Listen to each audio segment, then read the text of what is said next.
होता है ना, रेगुलर रूटीन हो गया, चलो कुछ अलग करते हैं। फिर कुछ लोग मूवी देख के आते हैं। मूवी देखने से मन शांत कहाँ होता है, उल्टा ज्यादा विचलित हो जाता है। ज्यादा भौतिक क्रिया में लगा दिया ना आपने। कोई पार्टी चला जाता है, फिर वही यार लोग बोलते हैं रूटीन से बोर हो गया, चलो शराब पी के आते। अच्छा बैलेंस चल रहा है, आपने एक ही बार में ऑफ बैलेंस कर दिया, उठ पटांग खा के पी के। हरे कृष्ण। भगवद गीता अध्याय 6 श्लोक संख्या 17।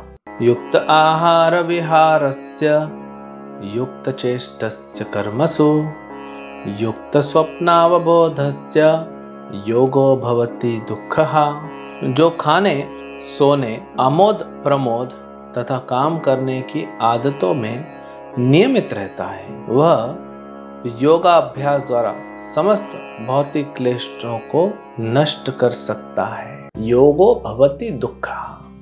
भगवान क्या बोल रहे हैं? योग से दुःख भवति दुःखः। भवति दुःखः मतलब इस संसार के दुखों को हम निगेट कर सकते हैं, मतलब खत्म कर सकते हैं। दुख खत्म कर। तो योग क्यों कर रहे हैं? भगवत प्राप्ति के लिए। वो हमने पिछले श्लोक में देखा। तो दुख तो अपने आप नष्ट हो जाएंगे, लेकिन अगर आप योग कर रहे हैं, दुख खत्म नहीं हो रहा है, तो कुछ तो प्रॉब्लम है।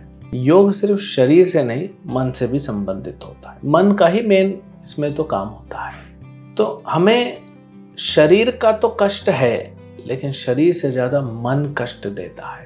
इस संसार में जितने दुख हैं आपके, अगर आप लिखेंगे एक दिन का या एक हफ्ते का, आपको पता पड़ेगा मन के कष्ट ज्यादा है, शरीर के नहीं।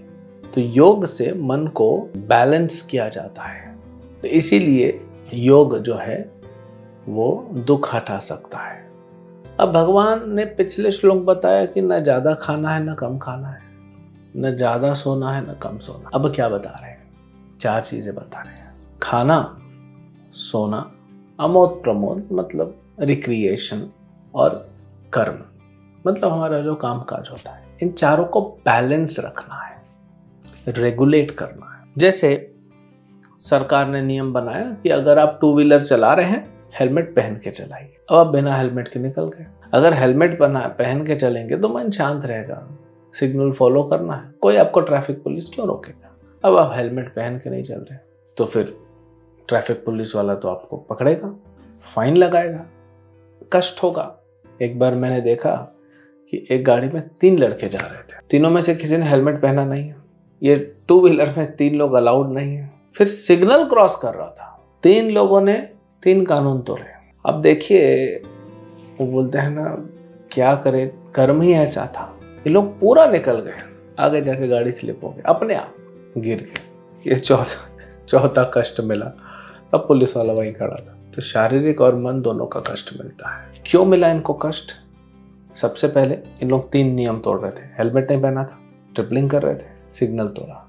उस चक्कर में भागना चाहते थे कि पुलिस वाला पकड़ न ले, और भागने के चक्कर में जब गाड़ी ऐसे से ऐसे जल्दी से कर दिया, बैलेंस खो गया, गिर गए, बच गए, नहीं तो लोगों की मृत्यु भी हो जाती है। यानी बैलेंस का कितना इंपॉर्टेंस है।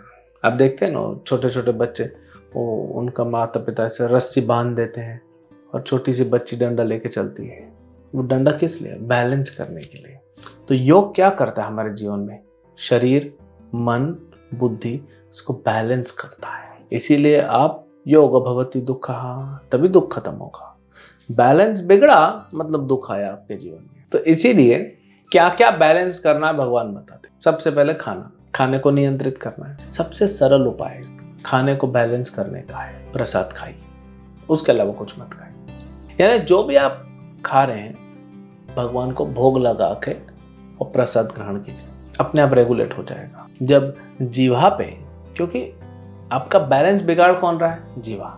ये भी खाना है, वो भी खाना है, वो भी खाना है, पेट भर गया, अरे वो आया, वो भी खाना है, फिर ये भी खाना है। तो ये आपका जीवा जो है आपको नचाता है, खुद भी नाचता है, आपको भी नचाता है, लालच देता है।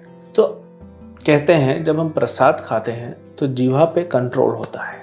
जैसे कालिया को कंट्रोल किया कृष्ण ने, वैसे ही कृष्ण प्रसाद जो कि कृष्ण से अभिन्न है, वो ये कालिया जैसे नाचने वाली जीवा को दमन करता है, कंट्रोल करता है। खाने से संबंधित है सोने का, हमने पिछले श्लोक में बताया। तो अगर खाना बैलेंस हो जाएगा तो सोना अपने आप बैलेंस हो जाएगा। आयुर्वेद भी कहता है 6 घंटा सोना चाहिए, तो बैलेंस हो जाएगा। टाइमिंग हमने पहले ही बता दिया आपको। तो खाने के साथ सोने का संबंध है। अब तीसरा है अमोद प्रमोद, मतलब रिक्रिएशन। होता है ना, रेगुलर रूटीन हो गया, चलो कुछ अलग करते हैं। फिर कुछ लोग मूवी देख के आते हैं। मूवी देखने से मन शांत कहाँ होता है, उल्टा ज्यादा विचलित हो जाता है। ज्यादा भौतिक क्रिया में लगा दिया ना आपने। कोई पार्टी चला जाता है, फिर वही यार लोग बोलते हैं रूटीन से बोर हो गया, चलो शराब पी के आते। अच्छा बैलेंस चल रहा है, आपने एक ही बार में ऑफ बैलेंस कर दिया। उठ पटांग खा के पी के। तो एक बार एक रिपोर्टर ने प्रभुपाद जी से पूछा अमेरिका में कि स्वामी जी, आपके जो ये भक्त हैं, इन लोग रिक्रिएशन के लिए क्या करते हैं? ये तो हम देखते हैं सवेरे 4 बजे उठ के रात तक बस हरे कृष्णा जप करते हैं, गीता भागवत पढ़ते हैं, प्रचार करते हैं, सब कुछ कृष्ण। तो रेगुलर रूटीन हो जाता है ना, बड़ा मोनोटोनस हो जाता है। कुछ तो चेंज चाहिए ना। तो फिर क्या करते हैं? 7 दिन। अच्छा, एक तो भक्ति में छुट्टी नहीं होती। ये छुट्टी का कॉन्सेप्ट तो मॉडर्न है। अब मुझे बात बताइए, कोई किसान छुट्टी लेता है क्या? और संडे है, आज नहीं जाएंगे खेत पे, ऐसा होता है ना? उसका छुट्टियां अलग से होती है। फसल कट गई, अभी थोड़ा समय है, चलो। कोई माँ छुट्टी लेती है, आज संडे है, आज मैं बच्चे को दूध नहीं पिलाऊंगी, आज मैं बच्चे के लिए खाना नहीं बनाऊंगी, ऐसा होता है? तो क्या अमेजन पे ऑर्डर करेंगे? एक माँ आएगी अमेजन पे, दूध पिला के जाएगी बच्चे को। माँ तो छुट्टी नहीं लेती। वैदिक कल्चर, छुट्टी क्यों लेना? आप सांस लेने से, आज संडे है, आज मैं सांस नहीं लूंगा, अच्छी बात है। कभी अपने हृदय को आराम दिया है? अरे भाई, तुम इतना सेवा करता है 24 घंटा, आज संडे है, छुट्टी कर ले, आपकी छुट्टी हो जाएगी। अगर वो छुट्टी कर लेगा तो। वैदिक कल्चर में नहीं है ये संडे छुट्टी लेना, सैटरडे छुट्टी लेना। ये तो मॉडर्न है। क्यों?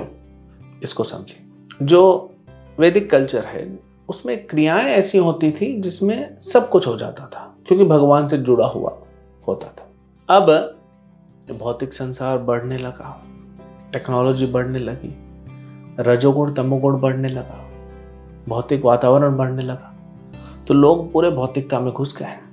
भौतिकता में रस है नहीं। गन्ना जो होता है और बंबू जो होता है, हरा बंबू सेम दिखते हैं। डालो मशीन में, गन्ने से तो जूस आएगा, बंबू से जूस नहीं आएगा, आपका मशीन टूट जाएगा। और दांत से किया तो दांत टूट जाएगा। तो भौतिक संसार में कोई रस नहीं है ना।